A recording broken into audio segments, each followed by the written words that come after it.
చాలా స్పష్టంగా చెప్తున్నారు. నాకు ఫండమెంటల్ రైట్ ఉంది, ఏ పార్టీ నుంచి పోటీ చేసే హక్కైనా నాకు ఉన్నది. ఆ పార్టీ నుంచి పోటీ చేయడం తప్పని నాకు ఎవరు స్పీకర్ చెప్పినా కోర్టులు చెప్పినా నేను దాన్ని శిరసా వహిస్తా అంటున్నాడు. పొమ్మనండి, సుప్రీంకోర్టుకు పొమ్మనండి, ఎవరొద్దు అంటుండ్రు. అంటే ఇప్పుడు చెప్పకముందే రాజీనామా చేసి అయ్యా నా తప్పైందని వెళ్ళిపోతారా ఎట్లా? మరి మీరెందుకు పోలేదు అంటున్నప్పుడు? ఇప్పుడు సబితమ్మ అయితే కాంగ్రెస్ పార్టీ గుర్తు మీద గెలిచిన ఆమె కదా.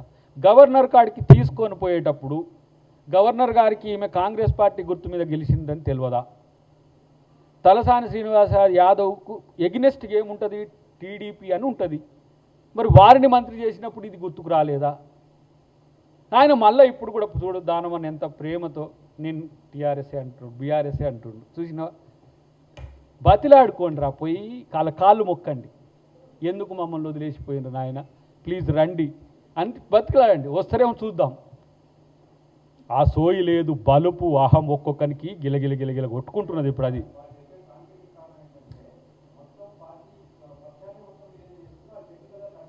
మరి ఇప్పుడు మేము విలీనం చేసుకున్నామని మేము అంటున్నామా? వాళ్ళే మీ పార్టీ వాళ్ళు అంటారు, స్పీకర్ కూడా మీ పార్టీ అంటుండే. ఇంకా మీకు వచ్చిన సావేంది అంటారు, తీసుకుపోరు వాళ్ళను. మిమ్మల్ని కాదని కాలదన్నీ వచ్చిండ్రు మిమ్మల్ని. అది ఫస్ట్ గుర్తుపెట్టుకోరు, సిగ్గుపడాల్సింది అక్కడ. ఒక పార్టీ మీద ఆ రోజు కూడా అదే చెప్పినాం, మా పార్టీ తక్కువ గెలిస్తే కూడా మా పార్టీ నుంచి ఎందుకు తీసుకుపోయినారు మీరు? ఒక దళితుణ్ణి, ఒక చదువుకున్నోన్ని మేము ఈరోజు సిఎల్పి చేస్తే సిఎల్పి హోదా లేకుండా చేసిండ్రు.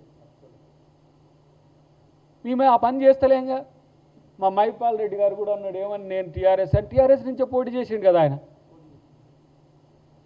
మీకు 10 మంది మీ చేతుల్లో ఉన్నారు, తీసుకొని పోండి. ఇంకా మీది మీకే వచ్చిందని సంతోషపడేదానికి బాధ ఎందుకు పడుతున్నారు? రాహుల్ గాంధీ మీద ఎందుకు అంటున్నారు? మీకు అసలు రాహుల్ గాంధీ దీంట్లో ఎందుకు వచ్చిండ్రా రాములా అని అందుకే నేను అడుగుతున్నది. కాబట్టి కాంగ్రెస్ పార్టీ అనైతికంగా వ్యవహరించాల్సిన అవసరమే లేదు. ఒకవేళ అదే జరగాల్సి ఉంటే విలీనం వరకు పోవడానికి సమస్య కూడా లేదు. విలీనం వరకు పోవడానికి సమస్య కూడా లేదు. ఎందుకంటే వాళ్ళ లీడరే లేడు.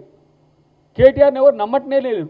కేటీఆర్ని హరీష్ రావు నమ్ముతుండే ఒక మాట నేనంట. ఇప్పుడు ఒక మాట ఇక ఒక కాదు, గుండె మీద చేసుకొని హరీష్ రావు మిత్రుడిని చెప్పమని, నిజంగా మా బామ్మాది నాయకత్వంలో నేను పనిచేస్తాను, నాకు బాగా సంతోషంగా ఉన్నామని చెప్పమనండి.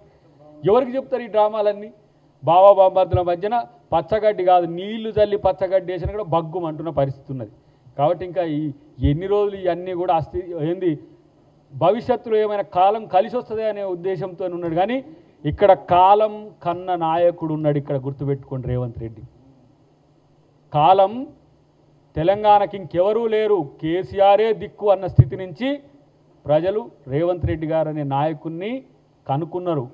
కాబట్టి మీరు ఆయన మీద ఏదో విషం జిమ్మాలి, ఆయన మీద ఏదో రాంగ్ చేయాలి, మీరు తప్పు చేయమని చెప్పినా తప్పు చేసే నాయకుడు కాదు. ఆ అవసరం లేదు రేవంత్ రెడ్డి గారికి, అది గుర్తుపెట్టుకోండి.